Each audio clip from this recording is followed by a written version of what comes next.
Well, we've all been watching with enthusiasm this week as Miss Montana takes part in the 75th anniversary of the D-Day invasion. There's one Missoula man who knows every inch, every rivet on the historic plane.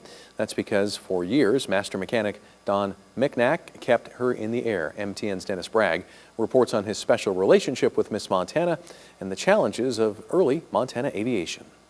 Johnson Flying Service was very unique. When they hired a mechanic or a pilot, they wouldn't stay, usually they wouldn't stay with one airplane. If they were versatile and wanted to learn, they could fly a helicopter, they could fly any number of airplanes. When I started with the company in the winter of 59-60, we had roughly 40 airplanes and 9 helicopters. Look at the pictures in the Museum of Mountain Flying and you'll get an idea of the life Don Micknack enjoyed, his colleagues, and those amazing aircraft.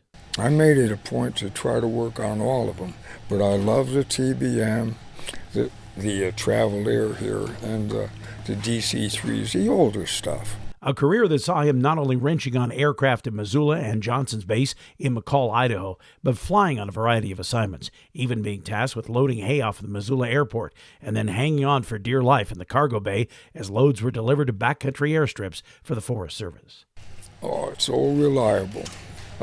In the hands of a good pilot, if you lost an engine and you weren't overgross and had to climb, they could usually make it to home port unscathed.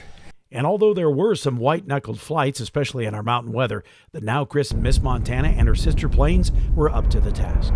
The DC-3 was really ahead of its time. It's got a lot of good features.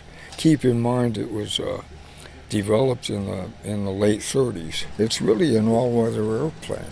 The exception was during a blizzard in January 1962 when Governor Don Nutter was killed when his plane went down on a flight to Cut Bank. But they ran into very severe weather east of the mountains and they lost a wing, which is unheard of on a DC-3. It's a good, strong airplane. That meant a winter of work for Don and his fellow A&P mechanics as the FAA issued an air directive ordering thousands of passenger-carrying DC-3s to be retrofitted. Thousands of rivets and new quarter-inch bolts, hooked up the cables, and away she went. Then we bought another airplane in and did the same.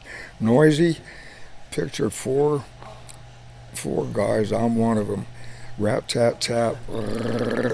Now the main noise in the old Johnson hangar has been the rebuilding of Miss Montana and the cheers as she's made her triumphant flight to France. But now in his late 80s, Don was helping but staying away from those rivet guns. Just clean up stuff and do very minor work. And it's kind of nice to do that. In Missoula, Dennis Bragg, MTN News.